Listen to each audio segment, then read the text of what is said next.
I'm about to go get some dirty work on. So before I do, while I was still cleaned up and fresh and not all sweaty, I know that some of you have been resisting starting your email list.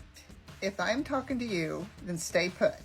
If you've already got a list but you're not writing it, then you want to stay here too. One of the best reasons to have an email list is for every person you have on your list is about an average of $1 a month. So if you have an average of 10,000 people on your list, that's $10,000 a month. I realize you may or may not have 10,000 people on your list yet, but what better reason to start one if you haven't started one? And what better reason to start writing to your list and start growing it today?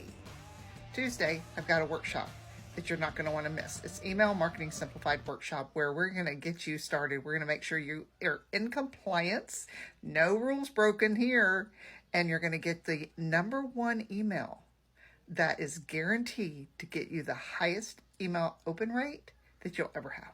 And we're going to create it in the workshop. So you need to register today. It's coming quick. Just put email in the comments and I'll get it to you.